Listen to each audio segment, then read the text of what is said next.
Hoy es sábado 21 de febrero y esto es Radio Castillejar.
Bienvenidos y bienvenidas a Radio Castillejar.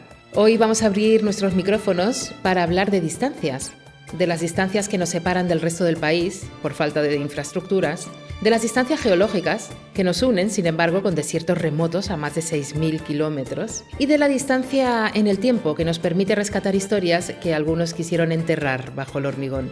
En algún lugar entre Baza y el horizonte todavía se pueden ver raíles, oxidados, cubiertos de maleza, pero siguen ahí. Son el esqueleto de una línea que vertebró 13 comarcas y que el 31 de diciembre de 1984 fue sentenciada como deficitaria. 4 décadas después, la Asociación Amigos del Ferrocarril de la comarca de Baza se niega a que el olvido sea definitivo. Hoy, cuando la Agenda 2030 nos habla de movilidad sostenible y de reducir las desigualdades entre territorios, su lucha cobra aún más sentido. Recuperar el tren no es nostalgia, es supervivencia. Para hablar de todo ello vamos a tener con nosotros en este programa al presidente de esta asociación, Antonio Martínez. A continuación dejaremos las vías para mirar a nuestro alrededor, a esta tierra de contrastes que pisamos cada día. A menudo, cuando vemos nuestros Badlands, pensamos que son una peculiaridad local, casi un capricho de nuestra geografía. Sin embargo, hoy queremos proponeros un viaje visual. Vamos a descubrir qué tienen en común un desierto a 6.000 kilómetros de distancia con las Cárcavas de Castillejar. Hablaremos de la erosión, del viento y de cómo paisajes que parecen de otro planeta son en realidad hermanos geológicos del nuestro. Una conexión que pone en valor nuestro patrimonio natural como un recurso turístico y científico de primer nivel. Y vamos a terminar bajando a los sótanos de la historia, exactamente bajo la Gran Vía de Madrid. En 1926 el ayuntamiento pagó algo más de 113.000 pesetas en aquella época para derribar la Casa del Pecado Mortal, un lugar donde las mujeres daban a luz en la sombra, ocultas tras velos, para luego ser borradas de la existencia. Hoy en nuestro Jardín de los Libros vamos a recibir a una mujer que ha bajado justamente a esos cimientos para devolverles la voz a estas mujeres. Periodista, escritora y buscadora de verdades incómodas, Mari Pau Domínguez, autora de Las Arrepentidas, nos va a hablar de esta parte borrada de nuestra historia.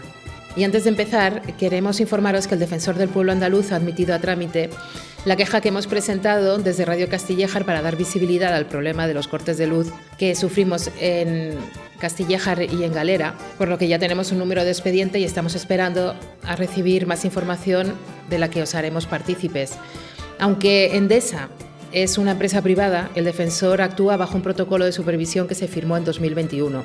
Por lo tanto, ha solicitado información a la distribuidora sobre las incidencias de los últimos meses y las inversiones previstas para paliarlas o para mejorar si procede la infraestructura. En cualquier caso, a medida que vayamos recibiendo información, os la haremos llegar. Y ahora sí, empezamos.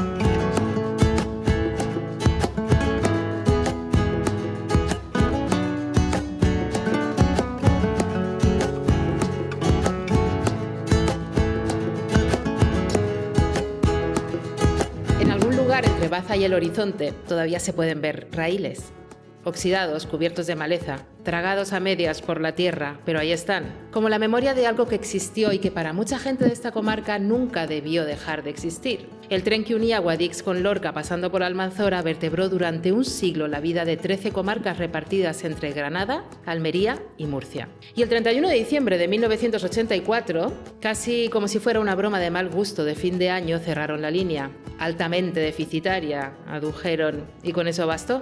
Han pasado 41 años, 4 décadas en las que los vecinos de esta parte del sureste peninsular han visto pasar gobiernos, ministros, promesas y presupuestos, sin que el tren volviera. Pero también han visto crecer una asociación que se niega a olvidar. Décadas golpeando puertas, entregando informes técnicos, reuniéndose con altos cargos y recordándole al país que aquí también existe gente que necesita moverse. Y quizás ahora, por fin, el momento les dé la razón.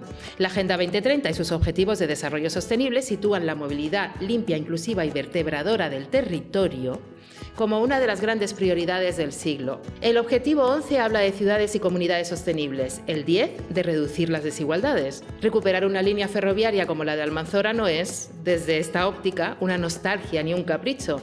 Es exactamente el tipo de infraestructura que los propios gobiernos firmaron comprometerse a impulsar. La semana pasada leímos en el programa la carta abierta al ministro de Transportes de la Plataforma Comarca de Guadix por el Tren y de la Asociación de Amigos del Ferrocarril de la Comarca de Baza. Hoy tenemos en Radio Castillejar al presidente de la Asociación de Amigos del Ferrocarril con nosotros, Antonio Martínez, que nos va a ayudar a seguir tirando del hilo. Bienvenido, Antonio, es un placer que estés con nosotros hoy. Hola, muy buenas, Lorena. Muchísimas gracias a ti y a Radio Castillejas por darnos voz a esta reivindicación histórica por el tren, una reivindicación que entendemos que es más justa y más necesaria que nunca. Lleváis muchísimos años con esta lucha.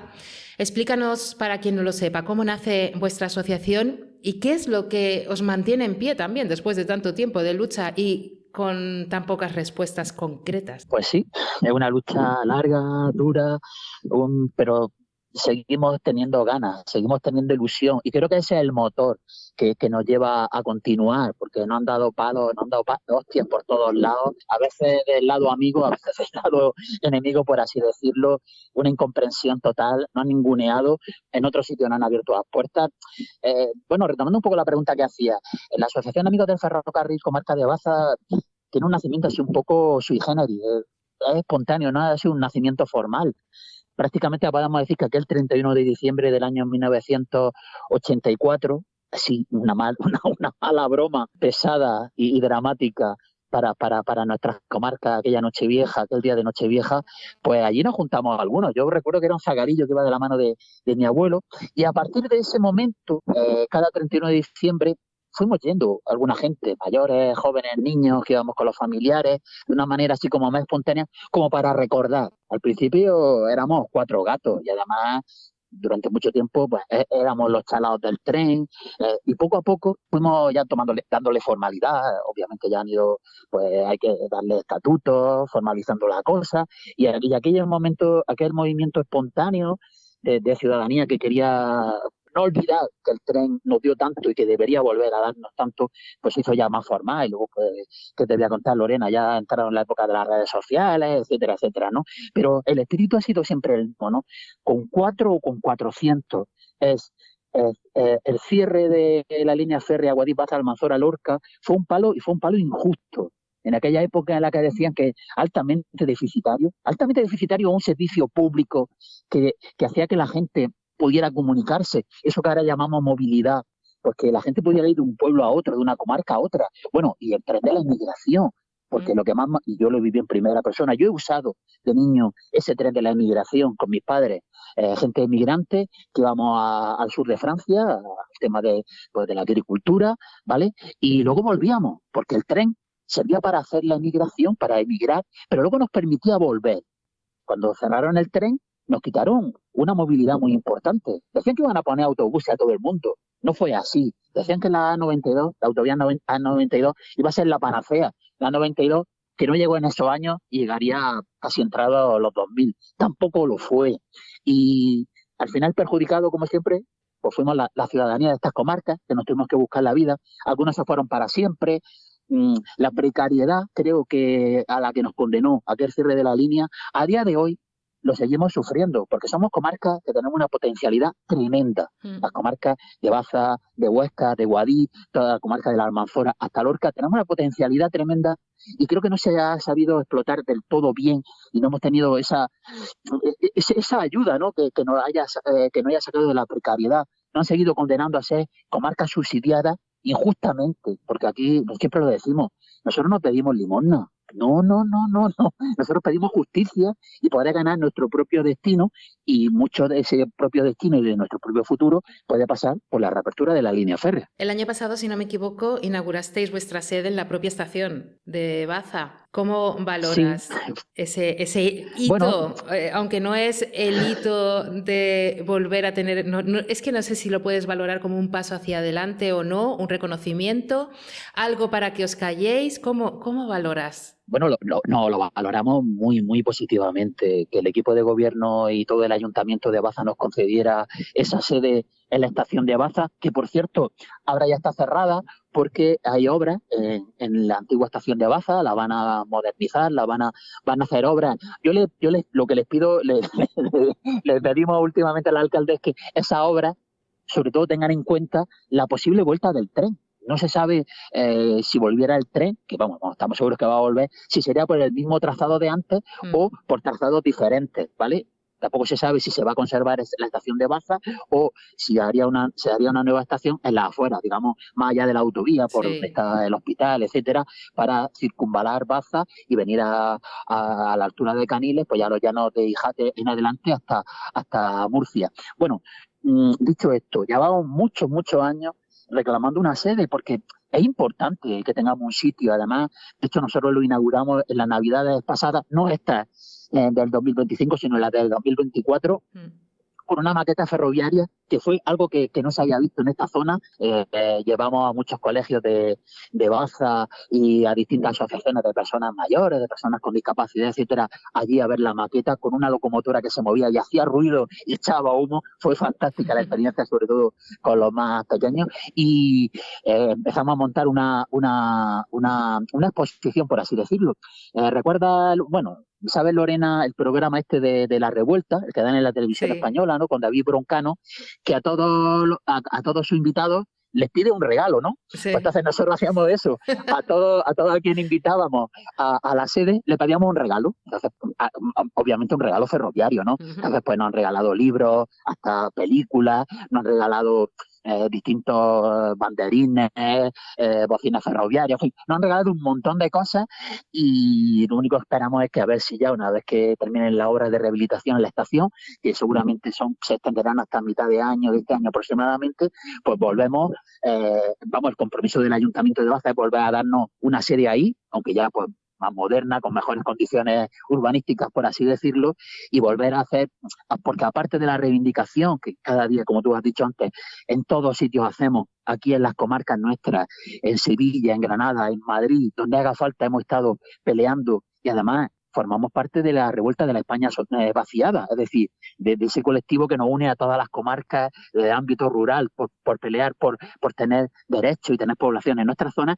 Pues una vez que ya, digamos, pase toda esta obra y tal, podamos reabrirla de nuevo, y esa labor de divulgación, esa labor pedagógica, ¿no? Pues la podamos ejercer también junto a la reivindicativa que nunca paramos de hacerla. Para cambiar el futuro hay que cambiar el presente a través de los niños también, que se ilusionen con un proyecto así, que vean su utilidad, que participen activamente en su desarrollo y en las reivindicaciones. Claro, totalmente. La lucha que llevamos a cabo las asociaciones, no solo amigos del ferrocarril comarca de Baza, sino también comarca de Guadix por el tren, ha sido un vínculo muy importante unirnos a las dos comarcas, y luego también colectivos de Granada, de Almería, de Murcia últimamente. Esa conexión con las comarcas murcianas, con Lorca, con Águila, está siendo fundamental para revitalizar la lucha, ¿no? Pues el papel de la gente joven es muy importante. De hecho, por ejemplo, hace 3 años, creo, hicimos un concurso muy bonito que era con los colectivos, o sea, con los distintos centros educativos. Le pedimos que escribiera una carta al presidente del gobierno explicándoles por qué ellos, desde su óptica de niños, de niñas, de jóvenes, querían que volviera el tren. Y fue una experiencia fantástica, miles de cartas que mandamos al ministerio. Y al año siguiente la iniciativa fue la misma Lorena, pero solo que con personas mayores, con su experiencia de haber vivido el tren y de la realidad que hay ahora, cómo la verían si estuviera el tren. Y había cartas chulísimas, Qué además de un contenido bonito. literario muy potente. Y sí, es verdad que las generaciones que estamos ahora, ¿no? Los que ya somos maduros, entre comillas, ¿no? Hombres, mujeres que estamos en esta reivindicación por el tren, no serviría de nada si no involucramos a las nuevas generaciones, a esa gente que ahora tiene más necesidad de movilidad y que en nuestras comarcas están encontrando solo el vehículo privado. Terrible, ¿no? Que en este 2026 tengan que echar mano de BlaBlaCar o de vehículos privados porque no tienen un transporte público. No solo ya porque hayan desmantelado la línea férrea, sino incluso las líneas de autobús que son deficitarias, nos ponen obstáculos a nuestra movilidad y eso nos perjudica mucho en el territorio. Sí, la gente joven es fundamental, la intentamos involucrar y de hecho tenemos gente joven en nuestra asociación que nos está dando ese chute de energía que necesitamos para seguir para adelante. Es fantástico esta colaboración intraterritorial e intrageneracional también. En vuestra carta al ministro de Transportes decís algo muy contundente: nunca es el momento para nuestro tren. ¿Cuál ha sido la excusa que más injusta os parece o que más os ha dolido de todas las que habéis podido recibir en un momento determinado? Bueno, en un primer momento, como te decía antes, era la descalificación, ¿no? Éramos unos chalados, éramos unos locos, como es que iba a volver el tren, vamos, ni de coña, no se lo planteaban, que decíamos, el tren no podía volver. Eso sobre todo porque confiábamos en que sí que se podía y lo que veíamos, lo que palpábamos. Pero luego además es que con el paso de los años no nos hemos quedado quietos, no nos hemos conformado con un no.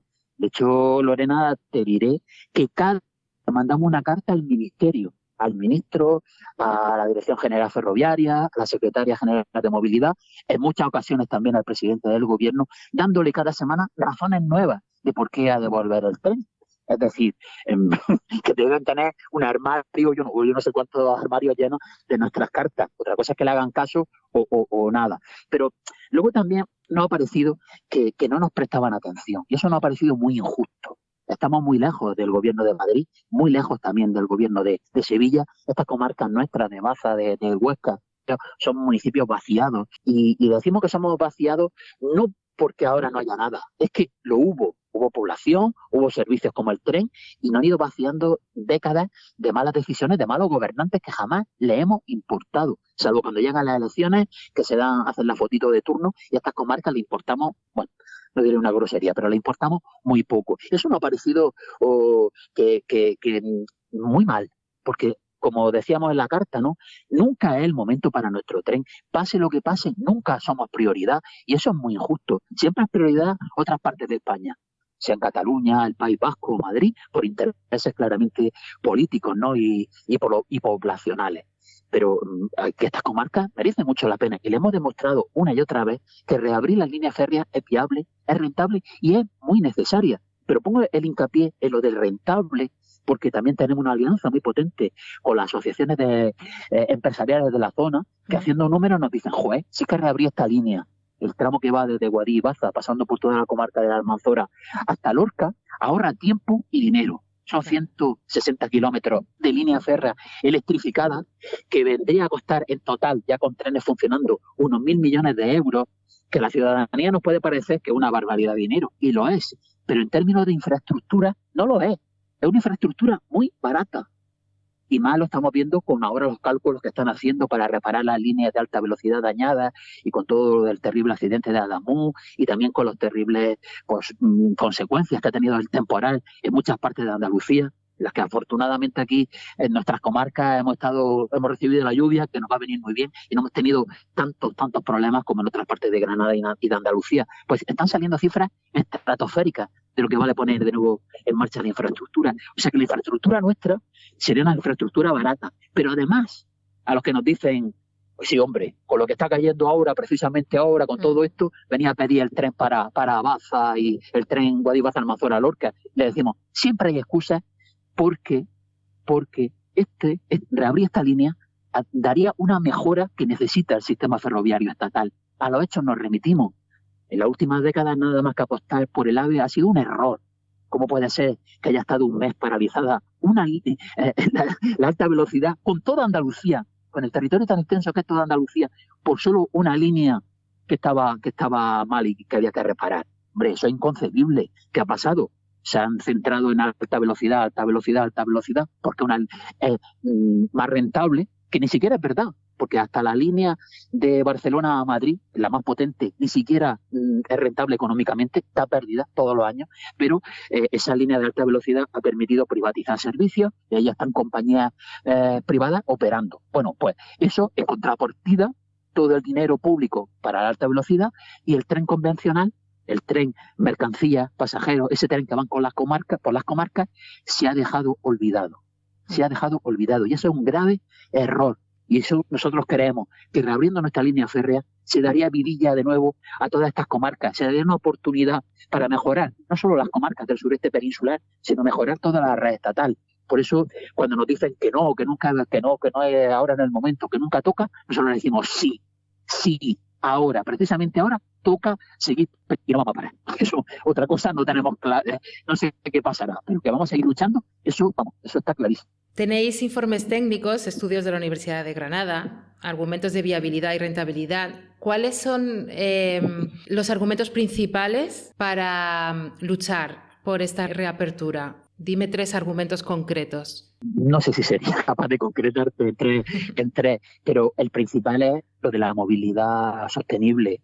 En esta época, es verdad que desde que estalló la crisis del coronavirus, del COVID, el confinamiento y tal, ha cambiado un poco, ¿no? Y hasta ese momento las políticas de la Unión Europea iban destinadas a la eliminación de vehículos pesados de las carreteras, camiones, autobuses, etcétera, y apostar por medios de transporte que emitieran menos huellas de carbono, es decir, que eliminaran emisiones contaminantes. Y ese es el ferrocarril, porque obviamente no hablamos de recuperar un tren que sea un tren de carbón como antiguamente, de ese que echa esas nubes de humo para arriba, ni un tren de gasoil, sería un tren electrificado, ya lo que hemos dicho, una doble vía electrificada para mercancía y pasajeros que permitiría eso, eliminar esas emisiones contaminantes y mejorar esa movilidad sostenible en nuestro territorio. Además, creo que podríamos ser una de las banderas principales para la movilidad sostenible, no solo en España, sino en toda Europa, por los proyectos que tenemos.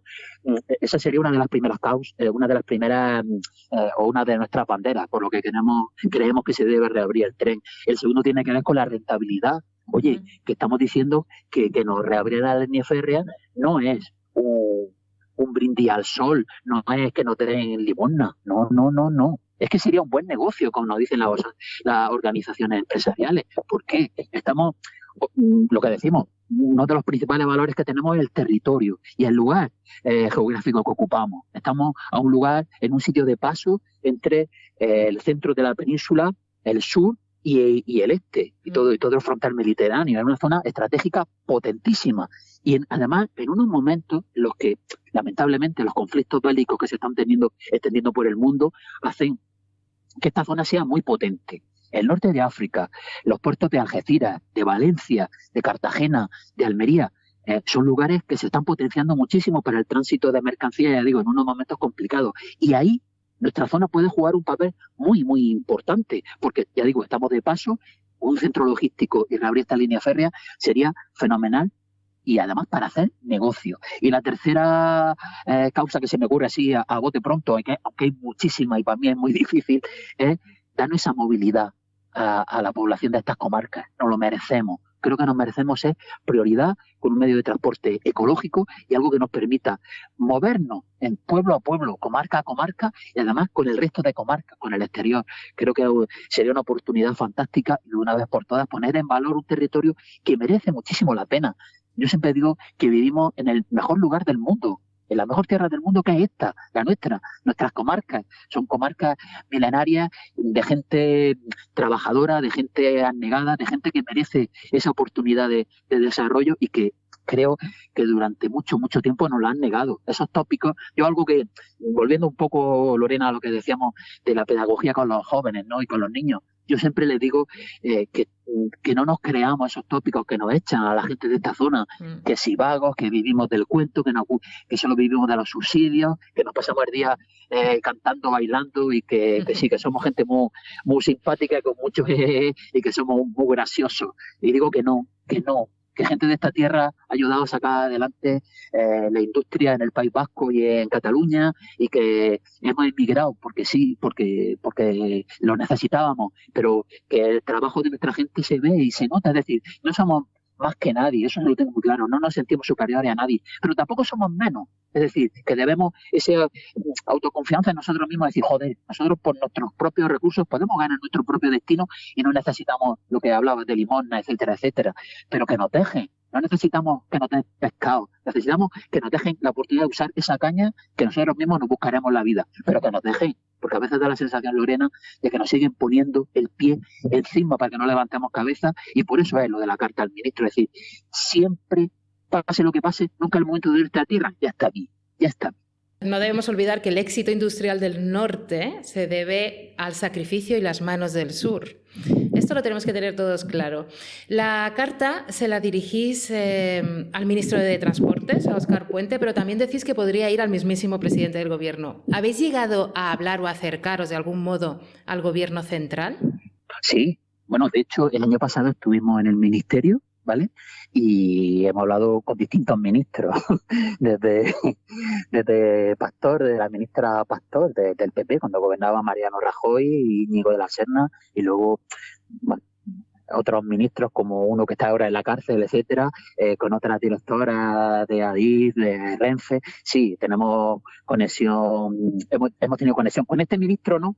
Con Óscar Puente, ¿no? Y mira qué es lo que estamos buscando, porque tenemos muy claro que al cargo público que hemos llegado, lo hemos convencido. Vamos, en el último viaje que hicimos, hace menos de un año, hace unos meses, que estuvimos con la secretaria general de Movilidad, se quedaba flipada. ¿Y por qué te cuento esto?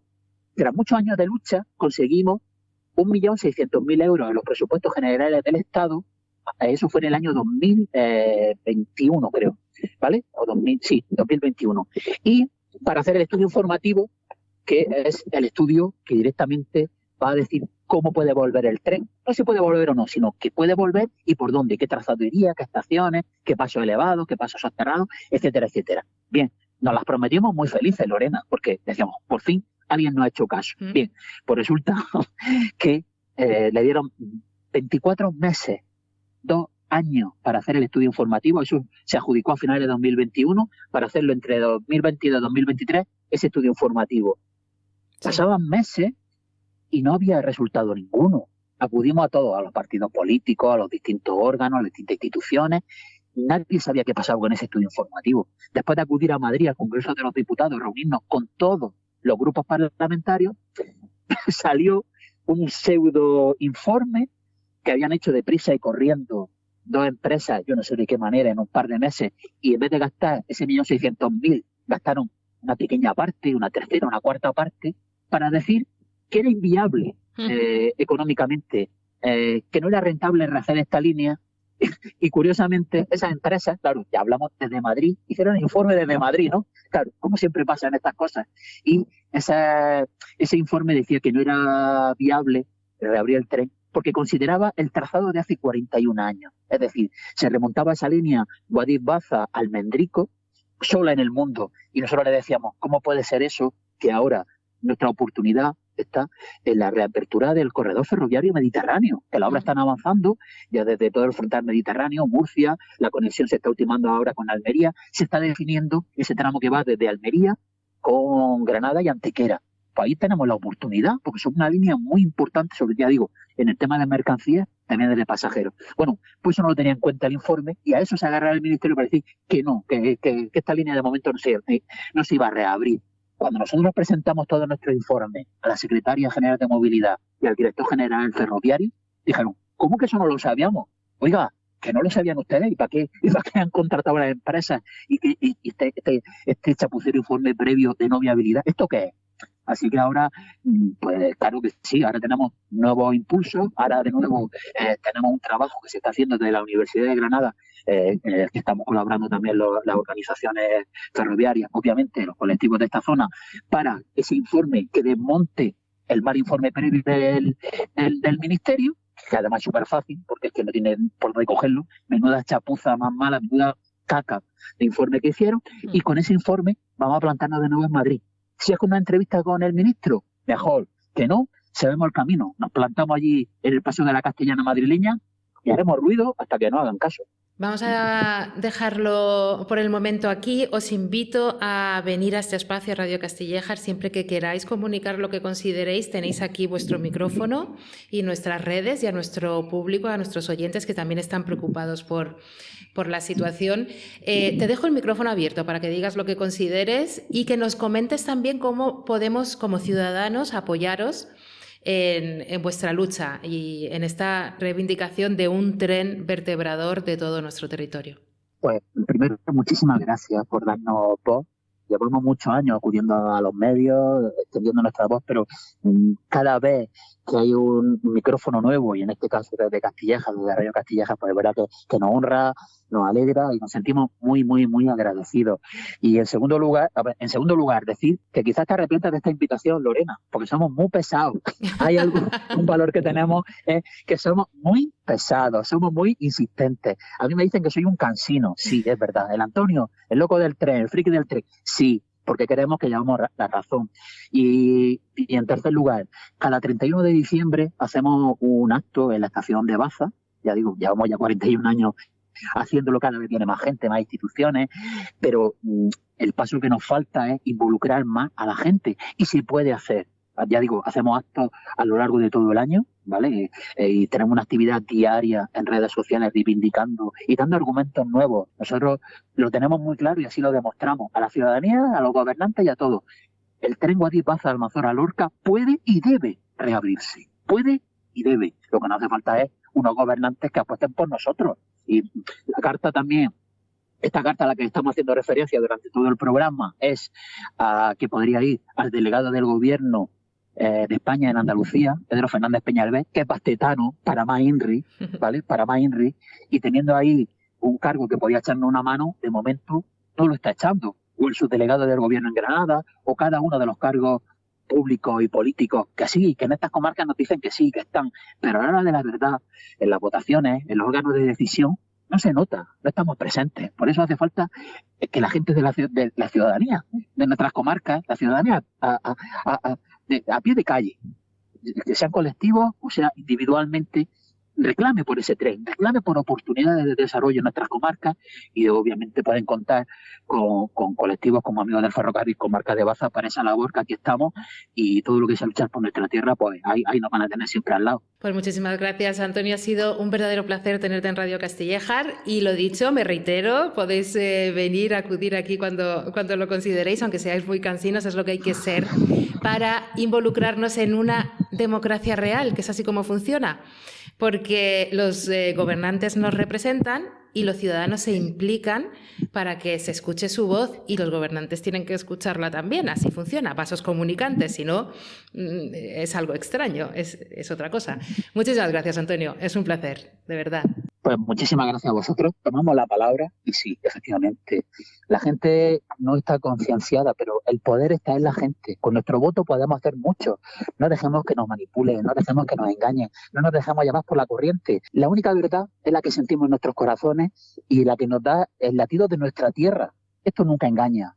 El pálpito, cómo se nos ponen los pelillos de punta al hablar de nuestra tierra, al defenderla, eso no engaña, eso no lo puede manipular ninguna opción política, y creo que ahí está la verdad. Y como ciudadanía creo que nos merecemos mucho más, pero además podemos hacer mucho más de lo que nos quieren hacer creer. Así que gracias por esa opción que nos dais, por la amabilidad que tenéis con nosotros, y ya digo, vamos para arriba, vamos para adelante, porque estoy seguro que vamos a reabrir la línea del tren, eso está claro.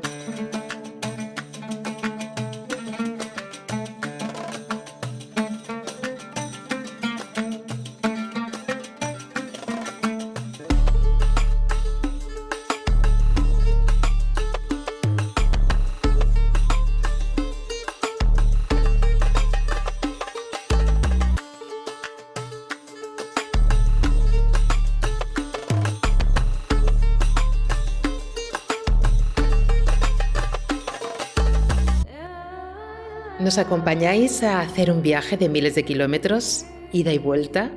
6.000 kilómetros son los que separan los barrancos de Castillejar del desierto más extremo del planeta.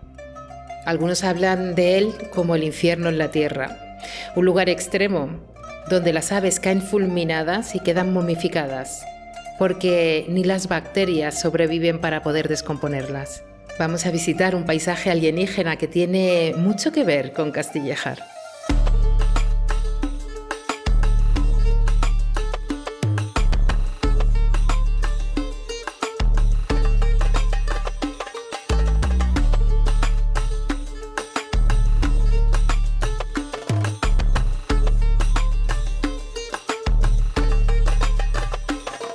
Existe un lugar en este planeta donde la Tierra parece haber olvidado que existe la vida.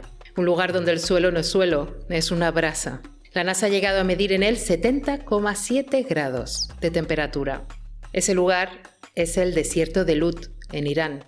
Si os preguntáis cuánto tiempo podréis sobrevivir ahí dentro, pues si os dejasen en el centro del Lut, sin protección y sin agua, vuestro cuerpo no aguantaría más de 3 o 4 horas a lo sumo, porque vuestros órganos entrarían en fallo múltiple. Literalmente empezarían a cocinarse. El corazón de este desierto tiene un nombre que lo dice todo: Gandom Berian. En persa significa trigo tostado. Su nombre se debe, según la leyenda, a que alguien dejó una carga de trigo en ese lugar y en pocos días el calor lo quemó por completo. Solo por haberlo dejado en el suelo, sin fuego, por efecto de la temperatura que hay ahí. Gandom Berian es una meseta de lava volcánica negra de casi 500 kilómetros cuadrados. La roca oscura absorbe el calor como una esponja y lo convierte en un horno permanente. Es lo más cercano, según dicen algunos, al infierno que existe en la Tierra. Pero lo más inquietante de Lut no es eso, es su silencio.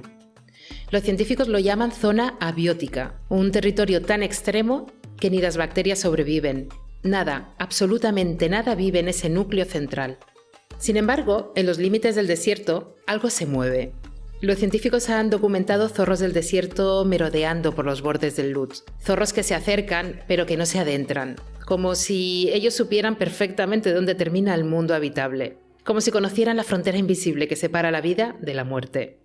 De hecho, los investigadores creen que esos zorros sobreviven alimentándose de las aves migratorias que caen muertas en el desierto.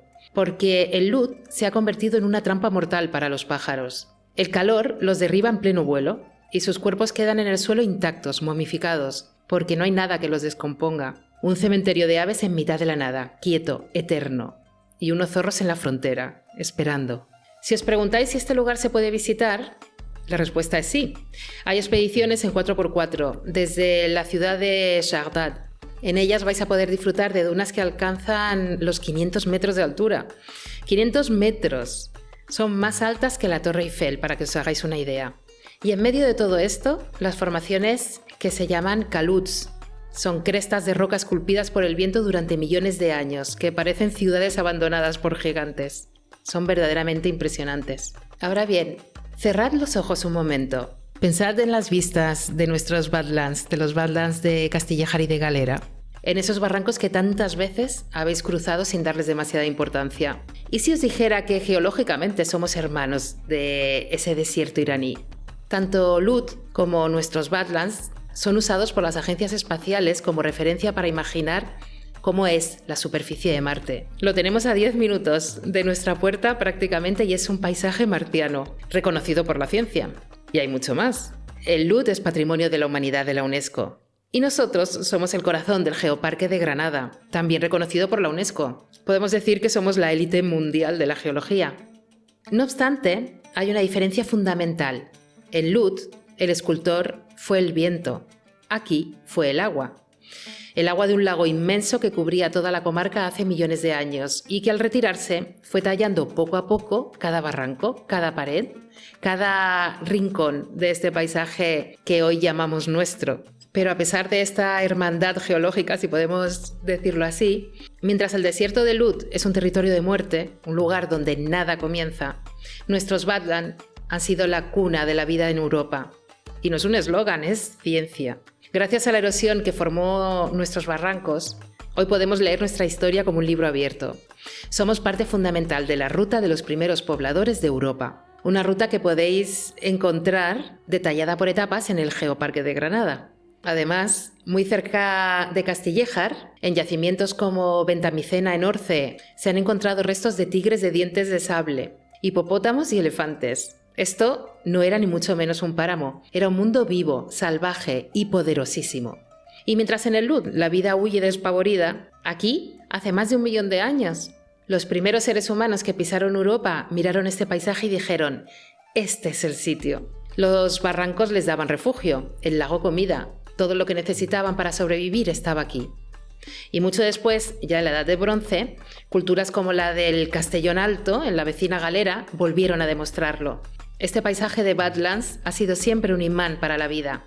De modo que la próxima vez que caminéis por estos senderos y miréis estos barrancos que nos rodean, no penséis que son tierras malas, porque no lo son. Estáis pisando un paisaje de récord mundial, el espejo de uno de los desiertos más extremos del planeta, pero con una diferencia que lo cambia todo. Aquí la vida no huyó, aquí la vida eligió empezar. Tenemos un tesoro de la UNESCO bajo nuestros pies, y ahora que viene el buen tiempo, no tenemos más que disfrutarlo.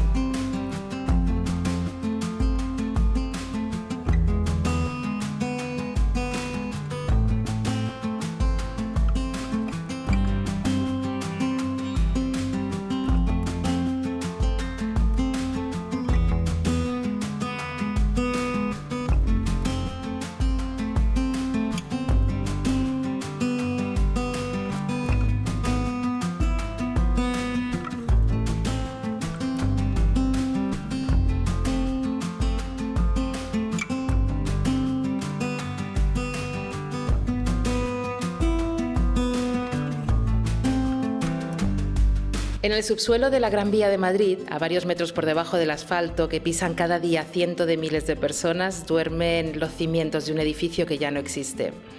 Lo derribaron en 1926 para abrir el último tramo de la arteria más moderna de la capital. El ayuntamiento pagó 113.794 pesetas por él. Nadie protestó demasiado. Lo llamaban vulgarmente la Casa del Pecado Mortal. Estaba en la calle del Rosal número 3 y durante más de un siglo fue una de las casas que funcionó como un lugar donde las mujeres que se habían quedado embarazadas fuera del matrimonio iban a dar a luz en secreto, tapadas con un velo para que nadie pudiera reconocerlas. Las ricas pagaban una cuota y tenían una habitación propia. Las pobres servían a las ricas. Todas desaparecían de la historia sin dejar rastro. 130 años después, Maripau Domínguez ha bajado a esos cimientos, ha revisado los archivos, ha rastreado lo que quedó, incluyendo los silencios, lo que fue borrado a propósito, y ha escrito Las Arrepentidas, una novela publicada por la editorial Espasa que empieza en 1896 y que termina, en cierto modo, en la actualidad, porque la herida que abre no es solo histórica. En este espacio, en este pequeño jardín de los libros, creemos que la libertad se halla en el conocimiento. Y hoy tenemos con nosotros a una mujer que lleva décadas demostrando que saber algo y callarlo no es neutralidad.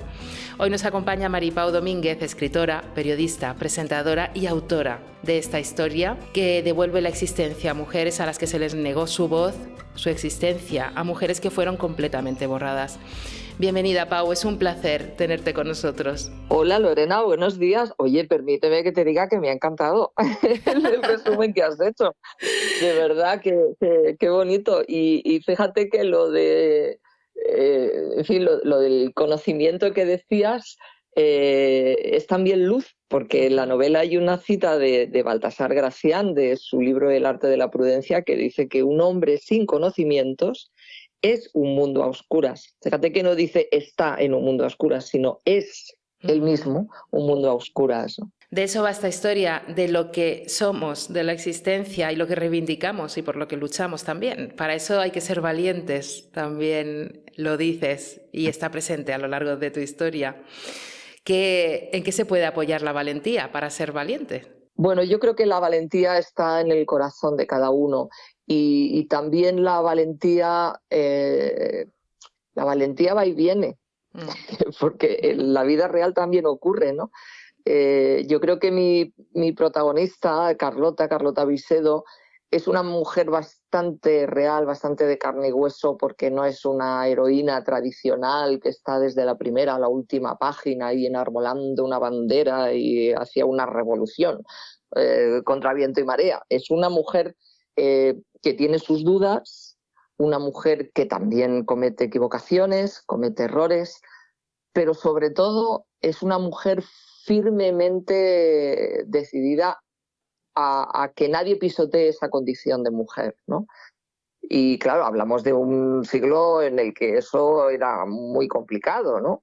En 1896 es cuando ella da a luz a su hijo, tiene entonces, cumple recién los 22 años, una mujer joven, y el mundo en el que ella vivía, que era pues un mundo acomodado, ella es marquesa de casamiento, porque el marqués es el marido, es Julián, pero también ella procede de una buena familia, ella es una chica muy culta, con una educación exquisita, pero claro, su familia pues es un poco ya venida menos y entonces pues se acaban concertando un matrimonio de conveniencia. Y ella se enamora de quien no debe, una vez casada.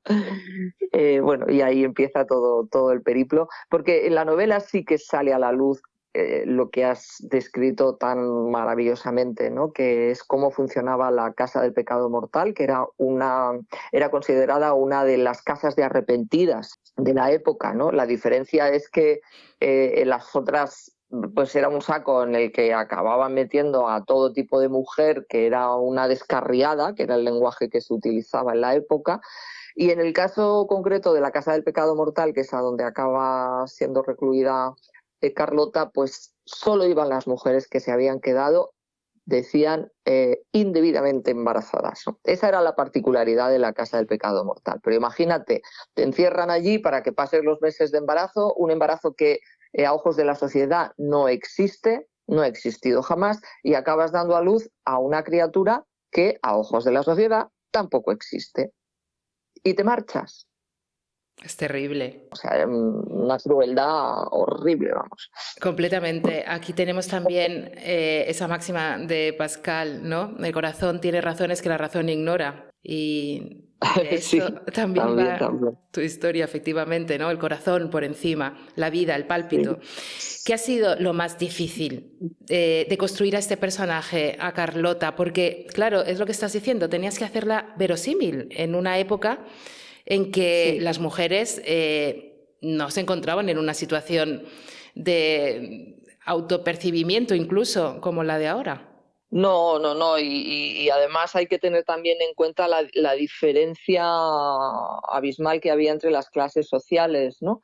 Eso es algo que se perpetúa en el tiempo, pero en aquella época era muy marcado, porque además si eras mujer y pertenecías a una clase social determinada, pues eso determinaba también tu vida, ¿no? Por ejemplo, en la Casa del Pecado Mortal es un pequeño universo, yo la bauticé como cuando la conocí como una sede del infierno, una de las sedes del infierno en la tierra. Allí se reproducían los esquemas sociales del exterior. Es decir, las mujeres, es que lo has descrito perfecto, ¿no? Las mujeres de la alta sociedad pagaban sus familias una aportación por la estancia, tenían su propia habitación, bueno, tiendas de habitación, un cuartucho, y podían moverse solas por la casa, siempre sin hablar entre ellas, estaba terminantemente prohibido hablar entre ellas, y llevaban la cara cubierta con un velo para no ser identificadas, para no ser descubiertas, ¿no? Entonces imagínate, o sea, mujeres vagando en silencio, o sea, bueno, es que la escena me parecía espectral, ¿no? Y sin embargo las mujeres de extracción mucho más baja, pues vivían hacinadas, muchas en un mismo cuarto sin ninguna condición sanitaria, ninguna, y daba lo mismo que llevaran la cara destapada, o sea, no, ellas estaban allí embarazadas también, pero para servir a las otras mujeres, ¿no? Las que aportaban, las que hacían una aportación, no ellas, claro, sino las familias, ¿no? Porque estas mujeres las encerraban pues los maridos, los padres, los hermanos, en fin. Los hombres que las rodeaban y que supuestamente tenían que protegerlas y quererlas, Sí, quizá también. se supone. Supuestamente. Se supone. El título es en cierta medida una venganza, porque las arrepentidas en muchos casos no se arrepintieron. Las mías no se arrepienten. Las tuyas no. No, las mías no se arrepienten, ¿no? Y me gustaba ponerlo en el título, además hice así un poco de prueba y tal, tanto en la editorial como en mi entorno, y a todo el mundo le parecía un grandísimo título. Digo, bueno, pues ya está, pues a las arrepentidas, porque es verdad que esta vez el título lo tuve muy al principio, vamos, antes de empezar a escribir la historia, ¿no? Que eso no siempre pasa. Y lo tenía porque me gustaba el doble sentido, ¿no? De que abras un libro y te encuentres ya desde la primera página cuestionando el título y dándote cuenta de que a lo mejor no es el sentido que tú habías entendido, sino que descubres otro, ¿no? Diferente. Y eso me gustaba esa circunstancia. Y es verdad que a Carlota, cuanto más intentan que se arrepienta, porque el arrepentimiento era la vía para salvar sus almas, Que será el claro. objetivo. Claro, ese era el objetivo. Entonces, cuanto más intentan y más la obligan a arrepentirse, más se reafirma ella en no hacerlo, en no arrepentirse. Y además lo justifica, lo argumenta, lo explica, se lo lanza a la cara al sacerdote de la Casa del Pecado Mortal, que le va explicando en la Biblia cómo se habla del arrepentimiento y de la necesidad de caminar hacia Dios, pero previo paso de haberte arrepentido de tus pecados, ¿no? Entonces ella considera que no ha cometido ningún pecado. Ella no es feliz en su matrimonio, es una chica muy joven, tiene 22 años cuando está dando a luz, acaba de cumplirlos. Y claro, pues ella se enamora perdidamente, es una relación muy bonita, se enamora de Rodolfo Valderroca, que es un bodeguero de Navalcarnero, tercera generación de bodeguero. Es un amor, que no es un affair, que esa es la diferencia, es un amor. Tener una affair en esa época, una mujer ya era una cosa harto complicada, ¿no? Pero un amor es diferente, porque es que el amor no lo puedes parar. O sea, no tiene manera de encapsularlo, ¿no? Si el amor se produce, pues ahí está, ¿no? Y en la novela además es un amor que no sabe si se va a prolongar en el tiempo y que luego al final pues ocurren cosas que van bien, como en la vida. En cierta medida, Carlota Como en la vida. también es como el símbolo de la lucha de la argumentación contra la irracionalidad de las imposiciones. Sí, eso es una manera muy, muy acertada de verlo, sí, porque este tipo de imposiciones son absolutamente irracionales, se basaban en creencias, en fe, en religión, en preceptos religiosos, y para Carlota no se basaban en nada real. Por tanto, ella no consideraba, ¿sabes? Ella cuando le están diciendo los pasajes en los que aparece la Biblia, en los que uno, el otro, dice, habla de la necesidad y de la vía del arrepentimiento para alcanzar la salvación, ella no contempla nada de eso como real, porque lo que sí es real es el amor que siente por Rodolfo, tan real como lo es el fruto de ese amor, que es un niño. Y entonces tiene clarísimo que no se va a arrepentir ni de ser mujer, ni de amar a quien ama, ni de haber hecho lo que hizo, ¿no? No se arrepiente y lucha por su propia libertad, por su supervivencia, y de hecho ella acaba huyendo al norte de España, a Asturias, a Cangas de Onís, que era una pequeñísima población en aquel momento, que no estaba de paso de nada. Se queda allí con una identidad falsa, porque ella lo que quiere es poder sobrevivir. Sobrevivir como mujer que no se va a arrepentir, ¿no? Y que quiere salir del círculo ese de actuación malévolo y terrible de quienes sí quieren, quienes buscan que se arrepienta, ¿no?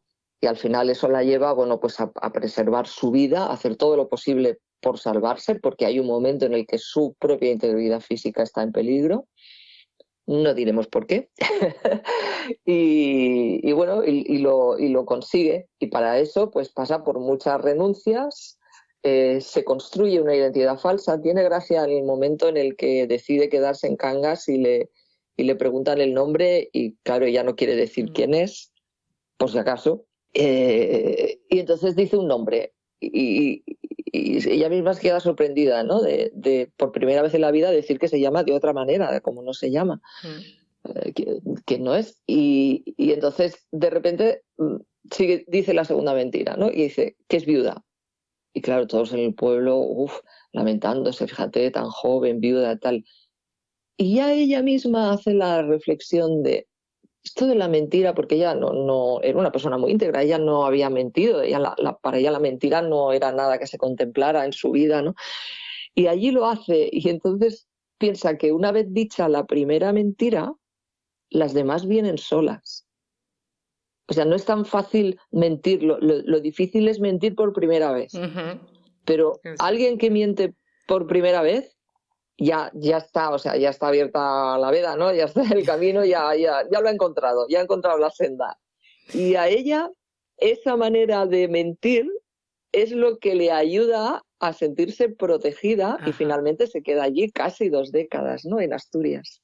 Esto es justicia poética en cierto sentido, todo lo que estás comentando sobre la mentira, porque es un pecado. Entonces se libera a través de un pecado. Así que es una doble venganza. ¿No se arrepiente? Y se libera a través del pecado. De otro pecado, sí. Exactamente. Un gran pecado. Exacto, o sea que ya va acumulando pecados, ¿no? Pero bueno, tiene gracia sí verlo así, porque al final ella va construyendo poco a poco un personaje, y cuanto más avanza en esa, más fácil se le hace integrarse en esa pequeña comunidad, en ese pequeño universo que es un pueblecito pequeño perdido en los picos de Europa, ¿no? También aparece un periodista. Sí, Luis Crespo. Luis, no podemos ahondar mucho en él, pero sí que evidentemente eres periodista, entonces te tengo que preguntar, sí. ¿Cuánto de Maripau hay en Luis? ¿Cómo creas por qué ese personaje? Obviamente tiene su porqué en la historia, está investigando casos de corrupción en las obras de la Gran Vía y al final, pues bueno, pues llega de alguna manera al universo de Carlota, pero ¿dónde está Maripau? ¿Está ahí? ¿En Luis? Sí, pues sí que está. Luis podía haber sido cualquier otra cosa, pero quise deliberadamente que fuera periodista, porque es una época para mí absolutamente gloriosa del periodismo en España. Soy muy, muy seguidora, muy, muy fan. He escrito bastante sobre ello, sobre los grandes nombres del periodismo de finales del 19, principios del 20, que España de verdad tiene un tesoro ahí, pero un tesoro de plumas excelsas, ¿no? Y el papel que cumplía la prensa en esa época, me gustaba el poder introducirlo en una novela y ver cómo un jovencísimo periodista, tiene 21 años, se quiere comer el mundo, quiere empezar a lo grande, con lo difícil que eso es, ¿no? Porque claro, se mete con un gigante, o sea, las obras de construcción de Gran Vía, y había metidas las empresas más importantes de la época. No consta que haya habido corrupción, pero claro, todo a cualquiera que se lo dice se echa a reír, porque vamos, con la cantidad de expropiaciones, recalificaciones de suelo, demoliciones que hubo, bueno, o sea, ahí debió haber, claro que debió haber corrupción. Es que estamos hablando de muchos años y de mucho dinero que se movió, ¿no? Pero oficialmente no consta nada. Entonces yo, bueno, inventé una trama que creo que es bastante verosímil, y tuve que hacerlo periodista, tuve que convertirlo en periodista, porque gracias a él vamos viendo también un poco el reflejo de cómo es la época la prensa en aquella época. Aparece muy fugazmente en varias ocasiones un tótem del periodismo, que fue una grandísima pionera, que es Columbine, Carmen de Burgos. Y el contraste entre una mujer pionera en el periodismo que estaba entonces vedado a las mujeres, absolutamente, y ella es corresponsal de guerra, escritora, en fin, es una mujer muy respetada, ya tenía una edad cuando aparece en la novela, y el otro chico joven quiere ahí abrirse camino y tal, entonces ese diálogo que se establece entre ambos me pareció muy hermoso, muy bonito y bueno, eso es casi como un homenaje a los grandes maestros del periodismo, ¿no? Es que están demasiado olvidados, demasiado olvidados. Yo creo que se debería hablar más de ellos. Creo que incluso en las jóvenes generaciones de periodistas posiblemente ni siquiera muchos tengan conciencia de lo que supuso el periodismo de esa época, ¿no? De principios del siglo XX. La Maripau, escritora de novela histórica, y la Maripau, periodista, ¿se complementan? ¿Se estorban? ¿Cómo es esa relación? ¿Se complementan? Sí, se complementan absolutamente, porque además la literatura me da el espacio que no tengo en el periodismo, ¿no?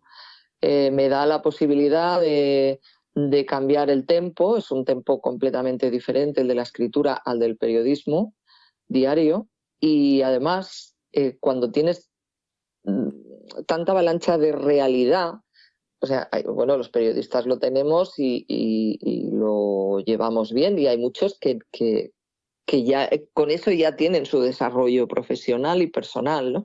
Pero yo siempre necesité un complemento que era el poder tener la otra cara de la moneda o incluso, que es más bonito, irme al otro lado de la luna, ¿no? A crear con total libertad. O sea, que tú sigues al dictado lo que está ocurriendo y eso es un baño de realidad continuo, que no te abandona en ningún momento, ni siquiera por la noche, ¿no? Que también pasan cosas. No te abandona nunca.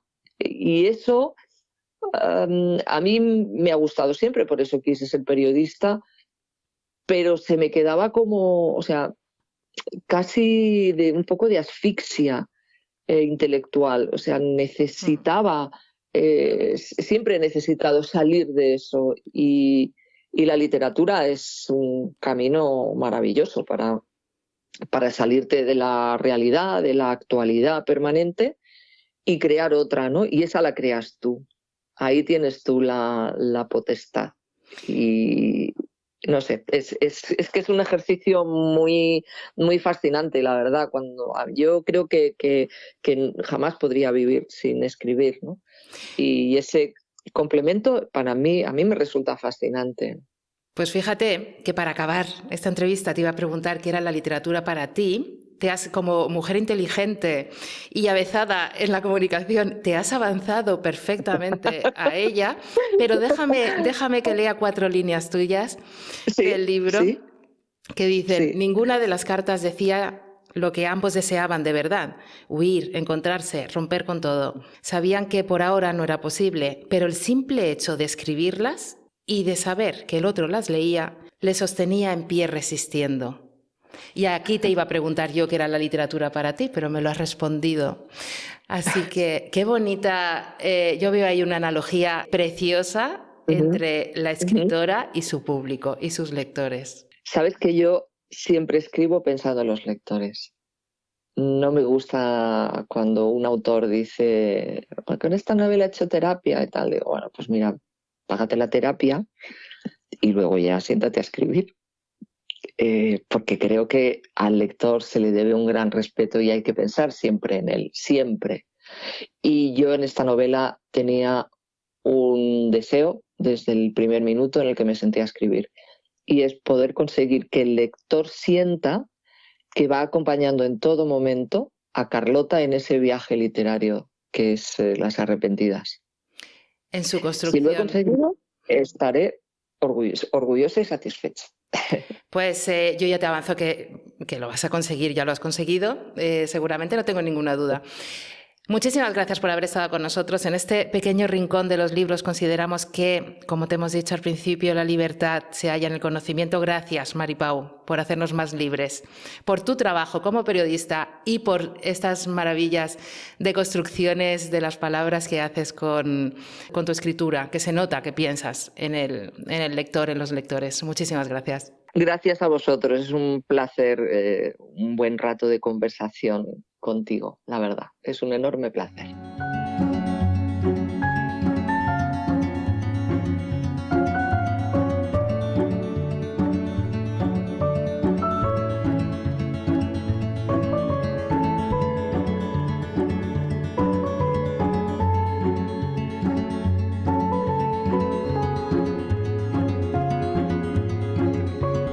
Hoy no podemos tener con nosotros en el programa a José Miguel para hablarnos de expresiones de nuestra tierra, historias de una vida, porque estamos de carnavales.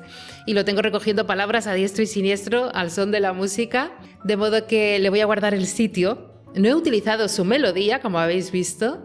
He puesto otra y me voy a quedar con vosotros hablando un poquito de esas cosas buenas que nos traen las palabras, esa fuerza que tienen como conectores entre océanos. Palabras que se usan aquí en el altiplano y también pues en Argentina, por ejemplo. Una de ellas es zanguango. Aquí todos sabéis que un zanguango pues es ese muchacho grande, un poco desgarbado y con pocas ganas de doblar el lomo. Pues si cruzamos el Atlántico, en Argentina es exactamente lo mismo. Una persona torpe, perezosa, que parece que todavía no ha acabado de despertarse. Hay otra palabra, por ejemplo, atorrante, que puede sonar un poco a tango, pero el atorrante nació de la picaresca española. Aquí lo usamos para el sinvergüenza, el que va a lo suyo, y allí es el rey de la calle, un vago con encanto en ocasiones. Como veis, diferentes acentos, pero la misma esencia del pícaro que partió exactamente de estos puertos. Como miles de familias andaluzas que hicieron las maletas, cruzaron el Atlántico y se llevaron consigo lo más ligero y lo más pesado a la vez, las palabras. Palabras que no ocupan sitio en el baúl, pero que pesan, como el mundo, cuando las dices lejos de casa. Esas familias plantaron su acento en Buenos Aires, en Montevideo, en La Habana, y allí echó raíces. El lunfardo, que parece tan rioplatense, tan de tango y tan de conventillo, bebe directamente de esa lengua popular que salió de estas tierras, de estos pueblos y de estas plazas. Y luego pasó algo curioso. Algunos volvieron, como mi propia familia, y esas palabras han regresado, con otros giros, con otra forma de hablar, pero con la misma esencia, la de las personas que en un momento dado deben abandonar su tierra para sobrevivir, para buscar mejores oportunidades. A pesar de los kilómetros y del tiempo que puede haber pasado, no somos tan diferentes los unos de los otros, y de todas formas, estamos unidos por las palabras. Y hasta aquí hemos llegado con nuestro programa de hoy de Radio Castillejar. Muchísimas gracias por habernos acompañado. Espero que hayáis disfrutado, que os haya gustado, que hayáis aprendido cosas. Si queréis participar, ya sabéis que podéis escribir a radiocastillejar@gmail.com. Cualquier idea es bienvenida, cualquier sugerencia, incluso nos podéis indicar a quién queréis que entrevistemos y haremos todo lo posible por hacerlo. Recordad que tenemos 2 entrevistas participativas pendientes, una con el técnico de la Confederación Hidrográfica del Guadalquivir, que nos falta la segunda parte, y otra con el responsable de área de la distribuidora eléctrica. También lo diremos por redes para que podáis enviar vuestras preguntas. Radio Castillejar, como sabéis, es un programa pequeñito que acaba prácticamente de empezar con muy poquitos medios. Os queremos agradecer las más de 400.000 visitas a nuestras redes en el último mes y esperamos estar a la altura de lo que os merecéis todos. Si nos queréis ayudar, no tenéis más que darle a me gusta, compartir, comentar, participar. Esta radio también es vuestra. Muchísimas gracias de nuevo y felices carnavales. Hasta la semana que viene.